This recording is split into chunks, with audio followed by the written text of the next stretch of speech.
The river roared in Ronan's ears as he crouched behind a boulder, his makeshift spear clutched tightly in his calloused hands. His prison jumpsuit was in tatters, the once bright orange now faded to a dirty brown after months in the wilderness. His beard was long and matted, his hair wild, his eyes constantly scanning for threats. He'd been on this godforsaken planet for almost a year now, ever since the prison transport had crashed in the rugged mountains. The guards had all died in the impact. Ronan and a handful of other prisoners had survived, only to face the harsh reality of an alien world that seemed determined to kill them. One by one, the others had succumbed to the elements, to the predators, to their own despair. But not Ronan. He had survived, despite everything. Despite the biting cold of the mountain nights, despite the strange and often hostile wildlife, despite the indigenous tribes that hunted the mountains and valleys, he'd survived because that's what he did. It was the only thing he was still good at. The sound of voices drew his attention to the river crossing downstream. A group of blue-skinned aliens, the Varga tribe, he'd learned to recognize them by their distinctive face markings, were herding a group of prisoners across the rushing water. The prisoners were blue-skinned as well, but with different markings. Another tribe, then. The endless tribal warfare of this world continued, regardless of the human wreckage that had fallen from the sky. Ronan had no intention of interfering. He'd learned the hard way to avoid the indigenous conflicts. But then his eyes fell on the smallest of the captives, a child, a little girl, stumbling as she was pushed into the fast-flowing water. Her hands were bound, making it impossible for her to swim. The current immediately began to sweep her away, her small head bobbing in the white water. The Varga warriors didn't even look in her direction. They continued driving the other prisoners across, indifferent to the child's fate. Something stirred in Ronan's chest, a feeling he thought had died long ago. Before he could think better of it, he was on his feet, racing downstream, paralleling the river's course. The little girl was being tossed by the current, her head disappearing beneath the surface, and then reappearing, gasping for air. Ronan reached a bend in the river where the current slowed slightly. Without hesitation, he plunged into the frigid water, the cold shocking his system. The current was stronger than he'd anticipated, the water deeper. But he was a strong swimmer, honed by military training and the desperation of the past year. He reached the child just as she went under again. His fingers closed around her arm, and he pulled her to the surface. She was limp in his grasp, her eyes closed, her small blue face pale. Ronan tucked her under one arm and struck out for the shore, fighting the current every inch of the way. By the time he dragged himself and the child onto the rocky bank, his muscles were screaming with exhaustion. The freezing water had sapped his strength, and the current had nearly pulled them both under more than once.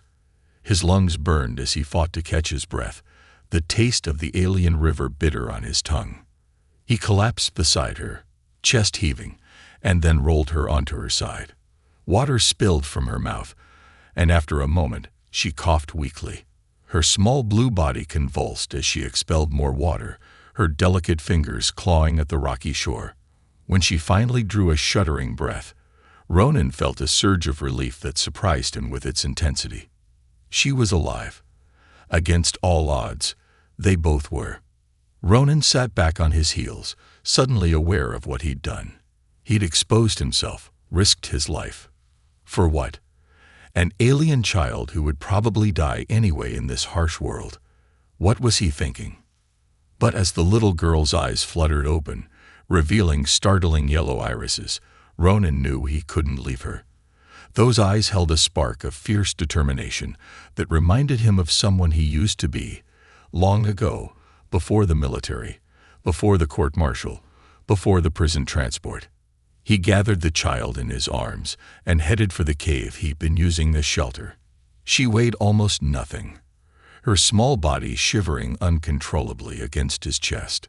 Her wrists were raw where the crude bindings had cut into her blue skin. "You've got spirit, kid," he muttered as he carried her up the steep path. "Let's see if we can keep you alive." The cave was cold and dark, but it was shelter. Ronan placed the child on his bed of dried grasses and covered her with the thermal blanket he'd salvaged from the wreckage of the prison transport. Her blue skin looked almost purple in the dim light, a stark contrast to the orange-gray of the thermal blanket. Her breath came in shallow gasps, her small chest rising and falling irregularly. Ronan built up the small fire at the mouth of the cave, carefully arranging the wood to maximize heat while minimizing smoke. The strange purple-tinted flames cast dancing shadows on the cave walls. He positioned himself between the fire and the entrance, keeping the flames low to avoid detection. The last thing he needed was to attract attention, either from the local predators or from the Varga warriors if they decided to look for their escaped prisoner. He sharpened his makeshift spear, the rhythmic scrape of stone against bone filling the silence. Every few minutes, he'd glance at the child, watching for any change in her condition. She was so small, so fragile. On this harsh world where everything seemed designed to kill, her survival seemed like an impossibility. Yet something in her, a stubborn resilience, reminded Ronan of himself. The child slept fitfully, occasionally crying out in a language Ronan couldn't understand. He watched her through the night, replenishing the fire and wondering what he'd gotten himself into. When morning came, she was feverish, her blue skin hot to the touch. Ronan cursed under his breath. He wasn't a doctor, and he knew next to nothing about alien physiology. But he knew about survival, about field medicine. He patched up enough wounded soldiers in his time. He ventured out of the cave, moving cautiously through the rocky terrain. He needed herbs, the ones with the red leaves that seemed to have antipyretic properties. He'd used them himself when he'd been laid low with fever during his first months on this planet. When he returned to the cave, the child was awake, her yellow eyes wide with fear as she struggled to sit up. "Easy," Ronan said, raising his hands to show he meant no harm. "I'm not going to hurt you." The child backed away, pressing herself against the cave wall. She spoke rapidly in her language, the words too fast for Ronan to catch even if he'd understood them. "I don't understand you," he said, shaking his head. He pointed to himself. "Ronan." Then he pointed to her, raising his eyebrows in question. She hesitated, then touched her chest. "Kira," she said, her voice small but clear. "Kira," Ronan repeated.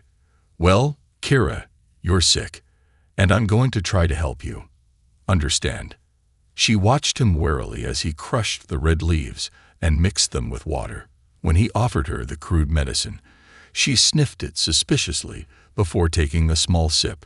Her face contorted at the bitter taste, but she drank it all, her eyes never leaving his face. The next few days fell into a pattern.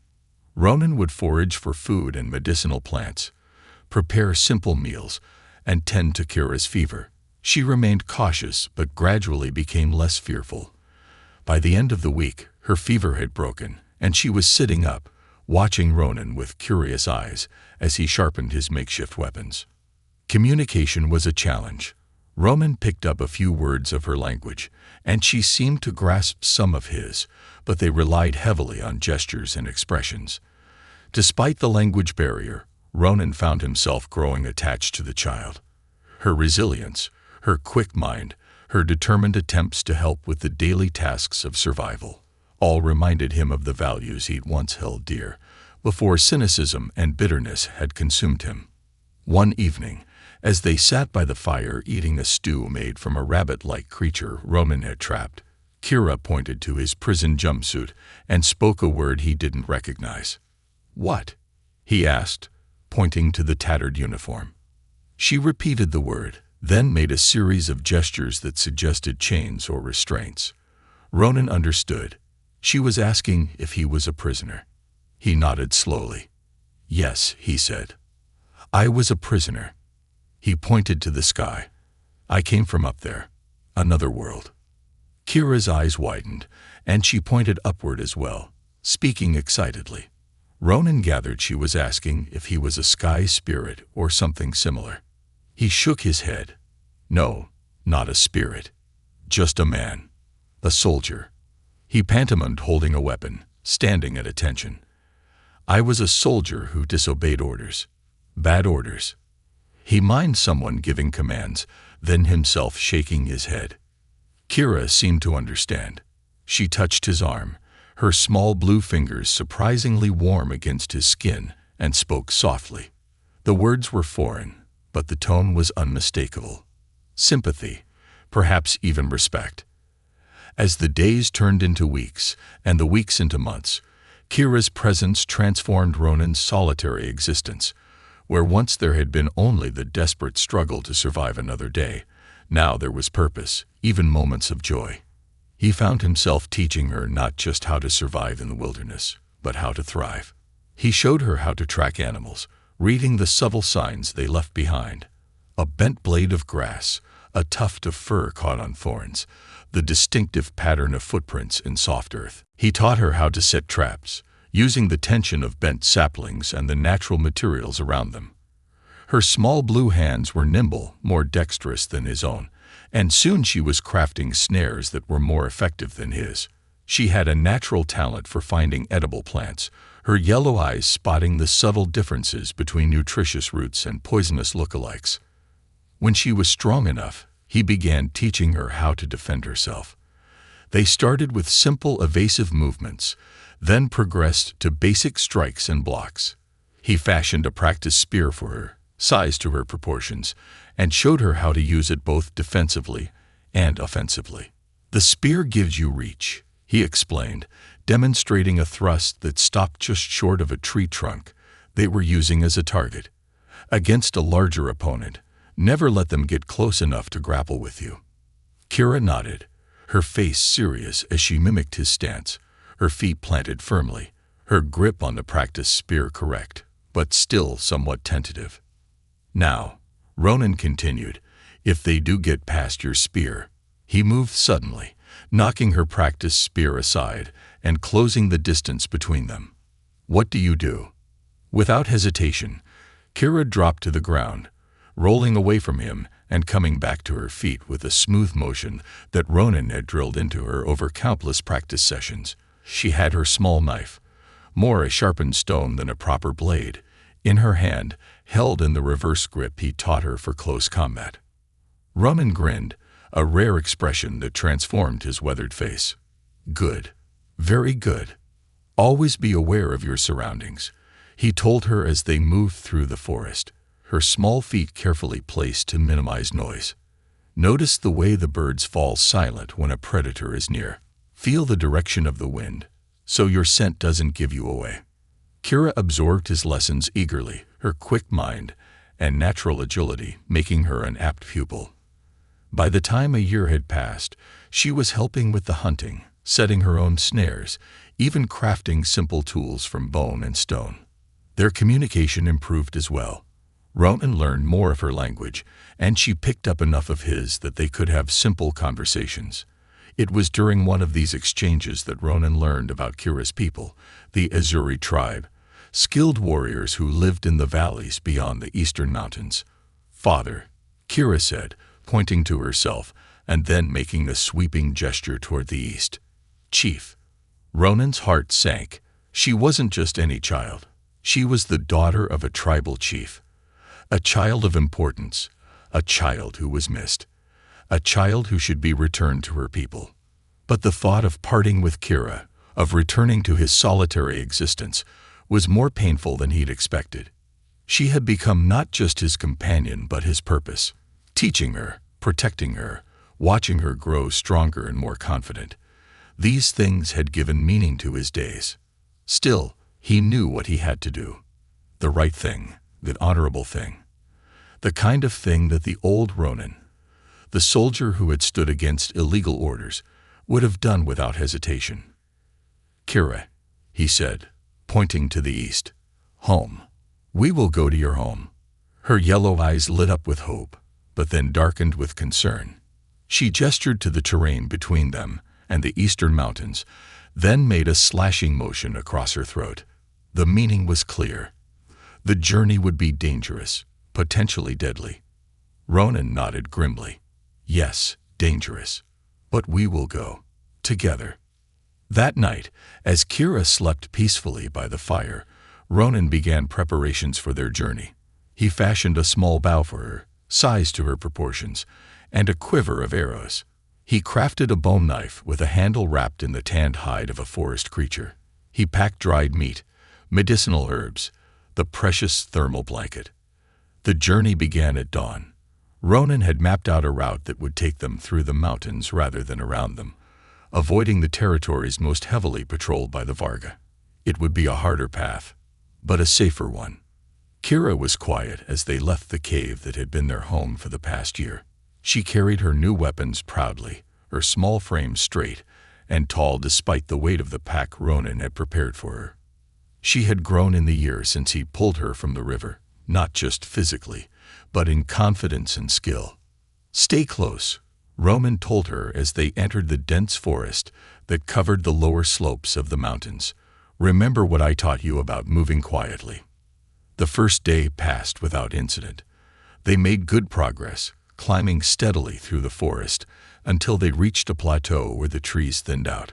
Ronan found a sheltered spot to make camp, a natural alcove in a rocky outcropping that would hide their fire from distant eyes. As they ate their simple meal of dried meat and foraged berries, Kira spoke quietly, pointing to the stars that were beginning to appear in the darkening sky.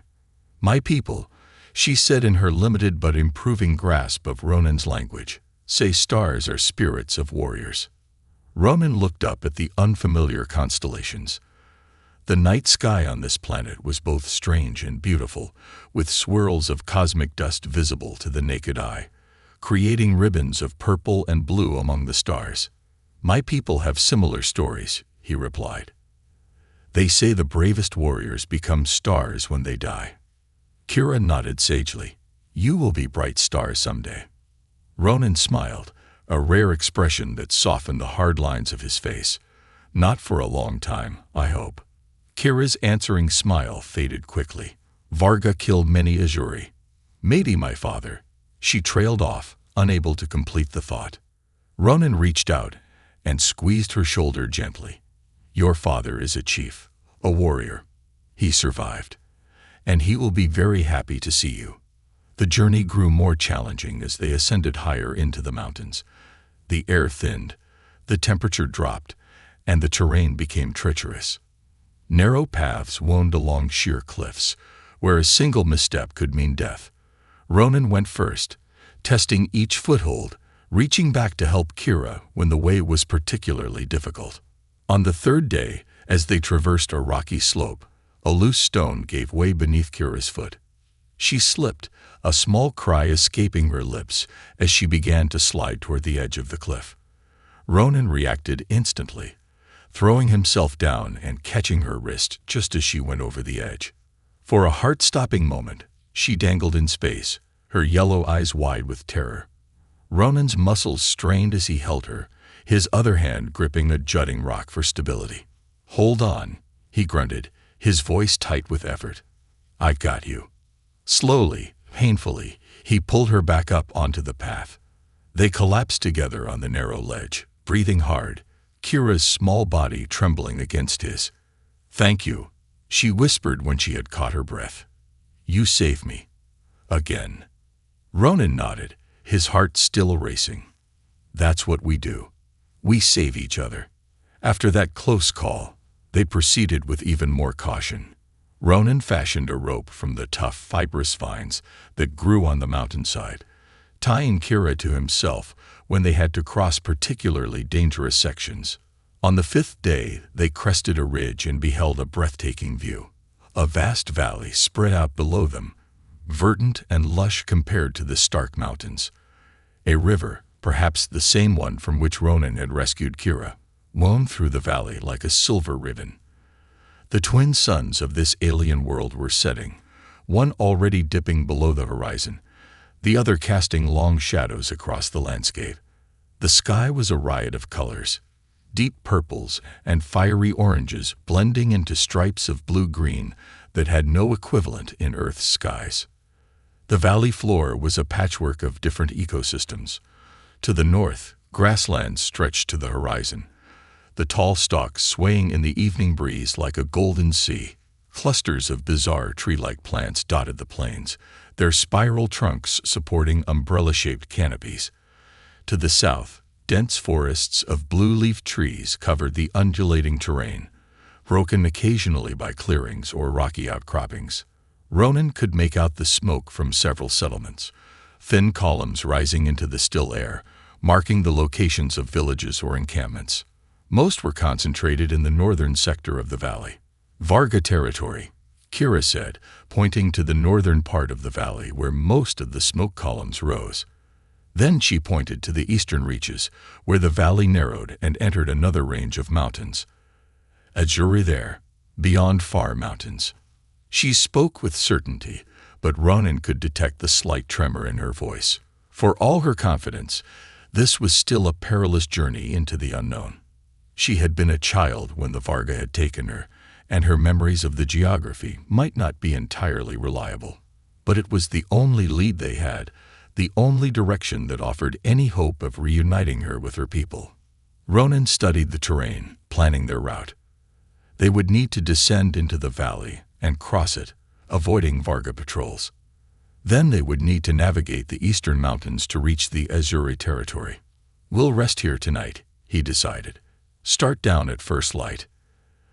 They found a suitable campsite in a small cave, its entrance partially concealed by thick bushes with star-shaped purple leaves. The cave was shallow but dry, its floor covered with fine sand that would make for comfortable sleeping. Kira set about gathering firewood while Ronan cleared the area, checking for signs of previous inhabitants, animal or otherwise. He found claw marks on one wall, deep gouges in the stone that suggested a powerful predator had used this cave in the past. But the marks were old, the edges softened by time, and there were no recent tracks or droppings to indicate current occupation. "We'll take turns on watch," he told Kira when she returned with an armful of twisted branches. 2 hours each. I'll take first watch." She nodded, arranging the wood in the small fire pit she had dug in the sand. Using the fire-starting kit Ronan had crafted, a hardwood drill and a softwood base, she soon had a small flame going. It was a skill she had mastered months ago, one of the many survival techniques Ronan had taught her. As they sat by their small fire, the entrance to the cave covered with a makeshift curtain of branches to hide the light, Ronan sensed a change in Kira. She was quieter than usual, her movements restless, her yellow eyes often darting to the cave entrance, as if she expected someone to appear. "What's wrong?" he asked as they sat by their small fire, the entrance to the cave covered with a makeshift curtain of branches to hide the light.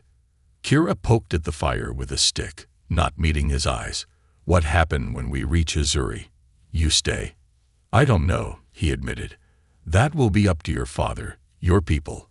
They might not want me to stay." Kira looked up at him, her yellow eyes reflecting the firelight. "I want you stay." Ronan felt a lump in his throat. "I know, kid. Let's just focus on getting there safely, all right? One day at a time." The descent into the valley the next day was arduous. The path was steep and often non-existent, forcing them to create their own way down through craggy outcroppings and dense underbrush. By midday, they had reached the valley floor, and Ronan called a halt beside a small stream to rest and refill their water containers. As Kira knelt by the stream, something caught Ronan's attention, a movement in the bushes on the opposite bank. He tensed, reaching slowly for his spear. "Kira," he said quietly, "come here." Slowly. She looked up, instantly alert to the tension in his voice. She rose and moved to his side, her hand going to the bone knife at her hip. The bushes parted, and a creature emerged, a predator that Ronan recognized with a jolt of fear. The locals called them shadow cats, large feline-like beasts with 6 legs and black, almost metallic-looking fur. Their hunting strategy was simple but effective. They paralyzed their prey with a neurotoxin delivered through retractable spines in their front paws, then took their time feeding. This one was large, its sleek body rippling with muscle as it slunk down to the water's edge. It hadn't seen them yet. The wind was in their favor, but it would soon pick up their scent. "Back away," Ronan whispered, very slowly. No sudden movements. They began to retreat, step by careful step. But fate was not on their side. Kira's foot came down on a dry branch, which snapped with a sound that seemed deafening in the tense silence. The shadow cat's head whipped around, its amber eyes locking onto them. It hissed, a sound like steam escaping a pressure valve, and crouched, preparing to spring. "Run," Ronan shouted, pushing Kira behind him. Into the trees. The shadow cat launched itself across the stream in a single bound, its powerful legs propelling it through the air. The creature was a blur of midnight fur and gleaming claws, its 6 limbs perfectly coordinated in a deadly attack. Its maw opened, revealing rows of serrated teeth designed for tearing flesh from bone. Ronan braced himself, spear at the ready. Time seemed to slow as the predator arced through the air toward him. He could see every detail, the ripple of muscles beneath the sleek fur, the retractable spines extending from its front paws, glistening with poison, the hungry gleam in its amber eyes. This was a perfect killing machine, evolved over millennia to be the apex predator of this harsh world. But Ronan was no easy prey. He had survived a year on this planet alone, had faced down other predators, had learned the hard way which creatures to avoid and which could be fought. As the shadow cat descended toward him, he thrust upward with all his strength, putting the weight of his body behind the spear. The spear caught the shadow cat in the chest, the force of its leap driving the point deep. But momentum carried the beast forward, and its weight bore Ronan to the ground. He felt a searing pain in his shoulder as one of the toxic spines grazed him. Ronan rolled, dislodging the wounded creature. It writhed on the ground, the spear still embedded in its chest, hissing and spitting in pain and rage. Ronan staggered to his feet, his left arm already going numb from the toxin. He drew his knife with his right hand, preparing to finish the job. But the shadow cat, despite its mortal wound, was not done fighting. It swiped at Ronan with one massive paw, the spines fully extended. Ronan dodged, but his movements were slowed by the spreading numbness. The creature's claws caught his leg, tearing through the fabric of his pants and into the flesh beneath. Ronan fell to one knee, the pain sharp and immediate. The shadow cat dragged itself toward him, determined to take him with it into death. Ronan raised his knife, knowing he might not have the strength for a killing blow. Then there was a whistling sound, and an arrow appeared as if by magic in the shadow cat's eye. The creature jerked, then went still. Kira stood a few yards away, her small bow in hand, another arrow already nocked. "Good shot," Ronan gasped, the world starting to spin around him. "Really good shot." Then the darkness took him. Ronan drifted in and out of consciousness. He was aware of Kira's voice, urgent and frightened, of small hands dragging him across rough ground, of a fire's warmth, of bitter-tasting liquid being poured into his mouth. But these sensations came and went, disconnected fragments rather than a coherent experience. When he finally regained full consciousness, the first thing he saw was Kira's face, drawn with worry, her yellow eyes bloodshot from lack of sleep. She was grinding something in a crude stone mortar, but she stopped as soon as she noticed he was awake. "Ronan," she exclaimed, setting aside her work and moving to his side. "You wake." Ronan tried to sit up but fell back with a groan. His shoulder felt as if it had been burned, and his leg throbbed with pain. "How long?" he managed to ask. 2 days, Kira replied, helping him drink from a water container. "Poison strong. I make medicine, like you teach." She indicated the mortar, which contained a paste made from what looked like the blue fungus that grew on certain trees in the valley. Ronan recognized it, a natural antidote to the shadow cat's toxin, something he'd discovered through desperate experimentation during his early days on the planet. "Smart girl," he said, his voice hoarse. "You saved my life." Kira's face broke into a relieved smile. "You saved mine before. Now we even." "Despite the pain," Ronan chuckled. "I guess we are." As his strength gradually returned over the next few days, Ronan was forced to acknowledge a hard truth. Kira was no longer just his student. She had become his partner, capable of making decisions and taking actions that had kept them both alive. The child he had pulled from the river 4 years ago was growing into a formidable young person, one who combined the best aspects of her people's warrior culture with the survival skills Ronan had taught her. The rest of their trek through the valley was mercifully uneventful. They moved cautiously, staying within the cover of the forests that dotted the valley floor, avoiding the open grasslands where they would be exposed to view. Ronan's injured legs slowed their pace, but Kira was patient, adjusting her stride to match his limping gait. They encountered signs of the Varga, a hunting party's campsite, abandoned but recent, tracks of what appeared to be a patrol, smoke rising from distant settlements, but managed to avoid direct contact. Ronan's years of military training served them well, his instincts for danger and evasion keeping them safe. As they approached the eastern mountains, the terrain began to rise, the forests giving way to rocky foothills. Kira grew more animated, pointing out landmarks she recognized from her early childhood. A distinctively shaped rock formation, a waterfall that cascaded down a cliffside, a grove of trees with silver-blue leaves that shimmered in the sunlight. "Soon," she said, her voice vibrating with excitement. "Azuri territory soon." Ronan shared her relief at nearing their destination, but he also felt a growing unease. How would the Azuri receive them? Would they believe Kira's story, or would they assume Ronan had been her captor rather than her protector? These concerns were pushed aside when they crested a hill and saw, in the valley below, a Varga patrol. The warriors were moving in their direction, their blue bodies adorned with the war paint and trophies that distinguished them from the Azuri. There were 6 of them, armed with spears and bows, moving with the confident stride of predators in their own territory. Ronan pulled Kira down beside him, using the crest of the hill for cover. "Varga," he whispered, unnecessarily.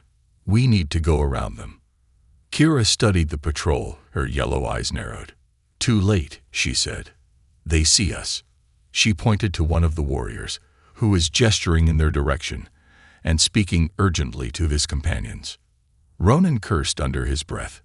Their options were limited.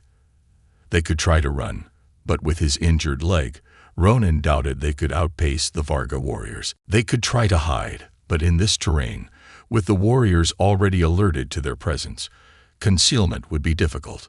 That left fighting, a desperate option with the odds heavily against them. "Kira," Ronan said, his voice calm despite the danger, "I want you to run. Head east, stay in the hills. I'll hold them off, give you a head start." Kira looked at him incredulously. "No, we fight together." "This isn't a debate," Ronan said, his tone hardening. "You're going to your people, to your father. That's what this whole journey has been about." Kira set her jaw stubbornly. "I not leave you."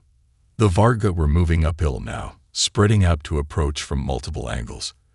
There was no more time for argument. "Fine," Ronan growled. "But you stay behind me, and if I tell you to run, you run. Understand?" Kira nodded, though the defiant set of her jaw suggested she had no intention of abandoning him. She readied her bow, knocking an arrow with practiced ease. Ronan took a deep breath, steadying himself. His leg ached, and his shoulder, though mostly healed from the Shadow Cat's toxin, was still stiff. Not ideal conditions for a fight against 6 trained warriors, but he'd faced worse odds and survived. The first Varga warrior appeared over the crest of the hill, spear at the ready. Kira's arrow caught him in the chest before he could react, the impact sending him tumbling back down the slope. The others responded with shouts of rage, charging upward with renewed determination. Ronan braced himself, spear in hand. As the next warrior crested the hill, Ronan thrust, catching him in the throat. The warrior fell, gurgling, his hands clutching at the fatal wound. But there was no time to recover. The next attacker was already upon them, with more close behind. The battle became a blur of desperate movement. Ronan used his spear to keep the warriors at bay, his greater reach giving him an advantage in the initial exchanges. Kira's arrows found their marks with impressive accuracy, wounding if not killing 2 more of the attackers. But the Varga were skilled fighters, and they adapted quickly, spreading out to flank the defenders. Ronan found himself facing 2 warriors at once, their spears jabbing at him from different angles.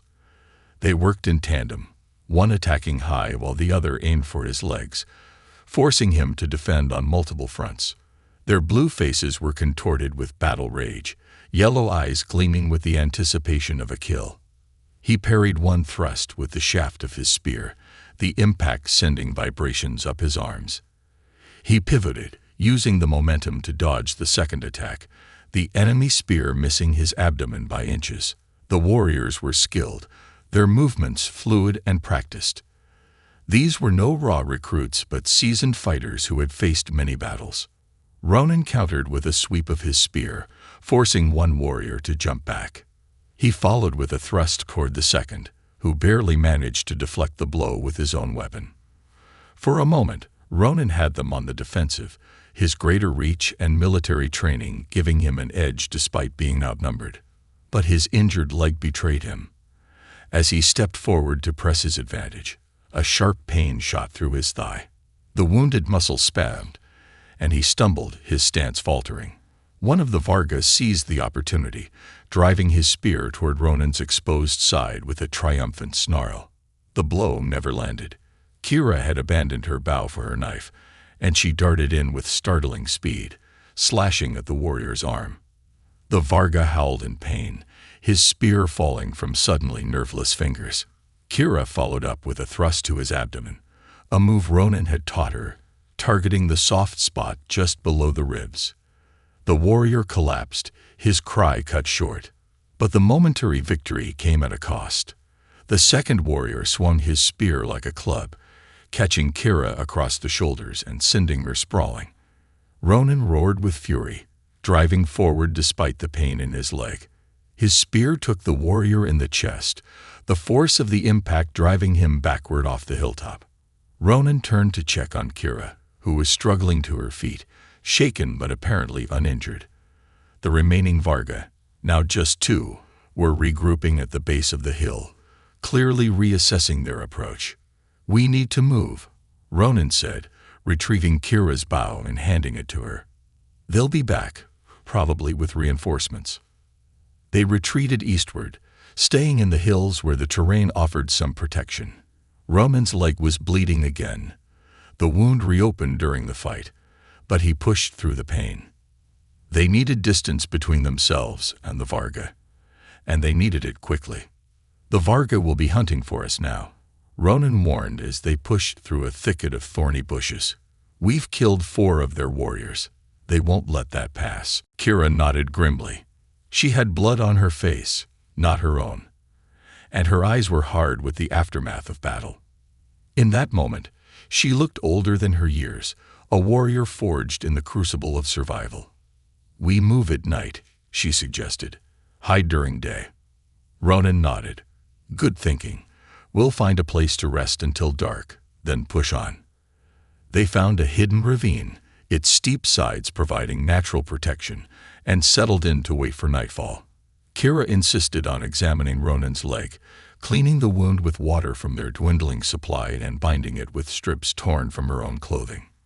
"You fight well," Ronan told her as she worked. "That move with the knife, perfect execution." Kira looked up, a small smile of pride on her face. "Good teacher." As darkness fell, they prepared to move out. The night was clear, the twin moons of this world casting enough light to see by, but not so much as to make them easily visible from a distance. They traveled in silence, Ronan leading the way, choosing their path with care to minimize noise and leave as little trace as possible.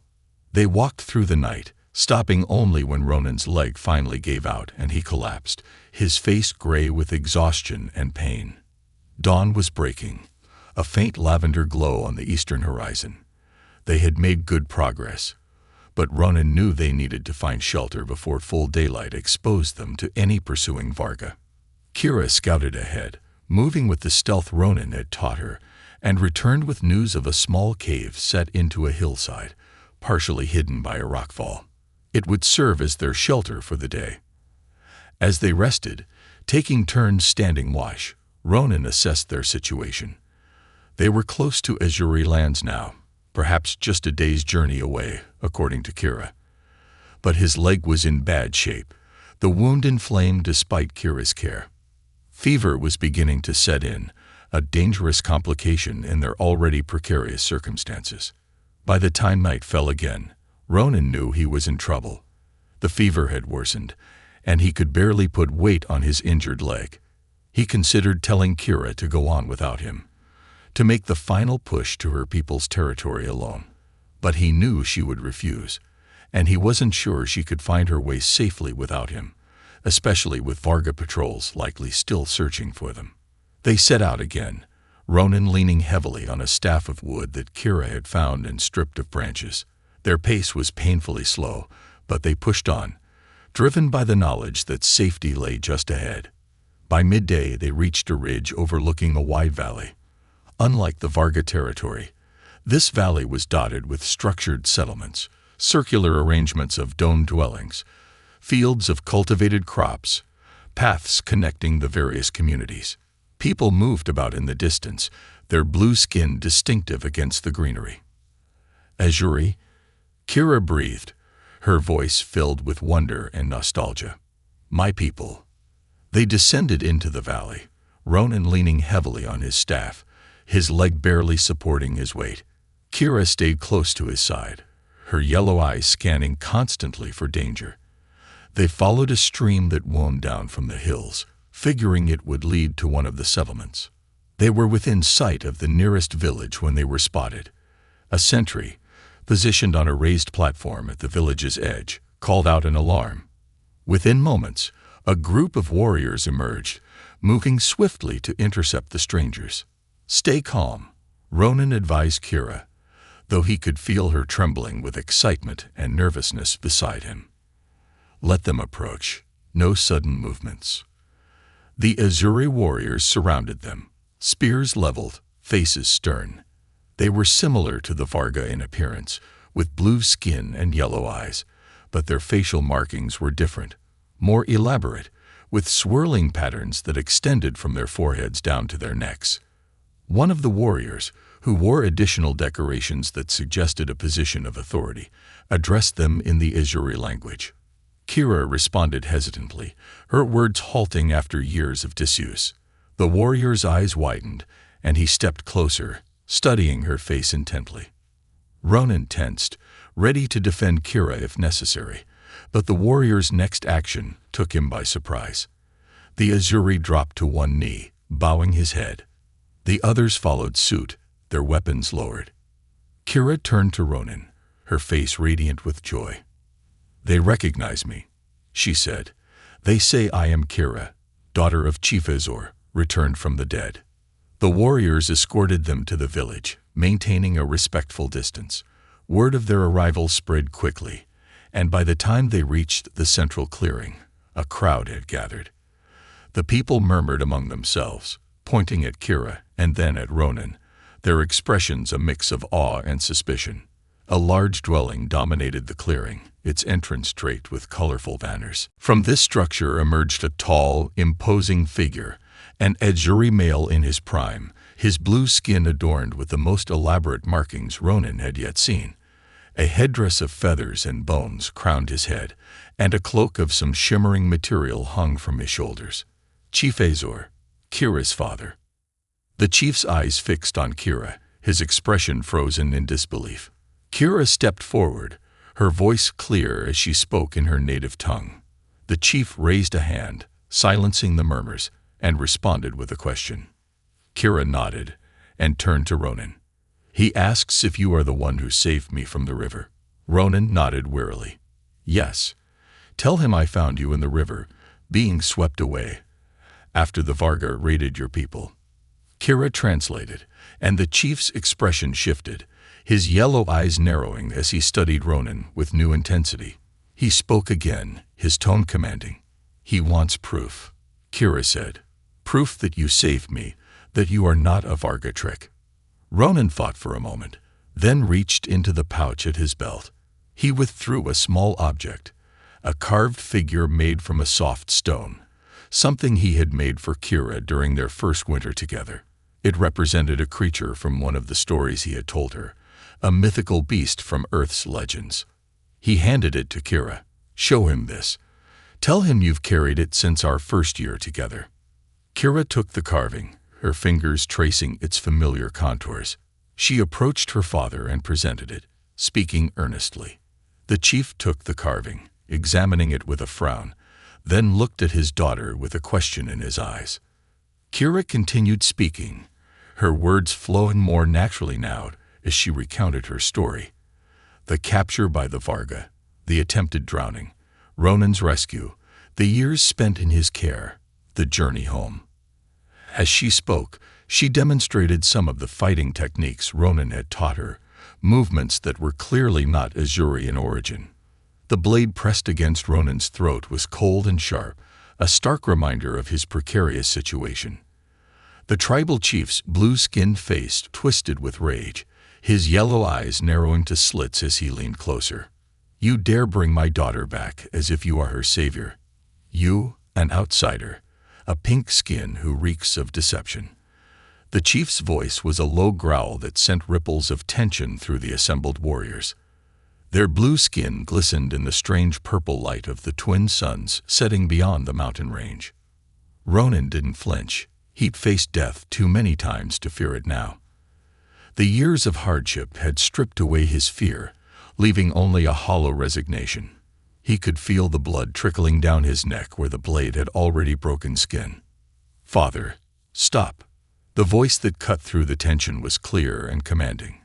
Kira stepped forward, her slender blue figure moving with the grace and confidence that Ronan had taught her. At 16, she was no longer the frightened child he had pulled from the river. She was a warrior.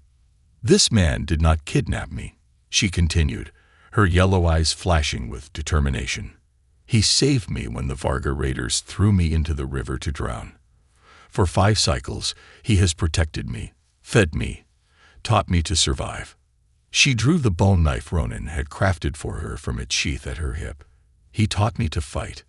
The tribal chief's expression didn't change, but the pressure of the blade against Ronan's throat lessened slightly. "The Varga. You were captured by the Varga." "Yes," Kira replied, her voice steady despite the painful memories. "And when they considered me too weak to be worth keeping as a slave, they discarded me into the river. Ronan risked his life to save mine. He owes you nothing. If anything, you owe him everything." The chief looked from Kira to Ronan, conflict evident in his eyes.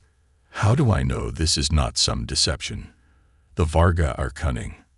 Kira's response was to step back and assume a fighting stance that Ronan had taught her, balanced, centered, ready for attack or defense.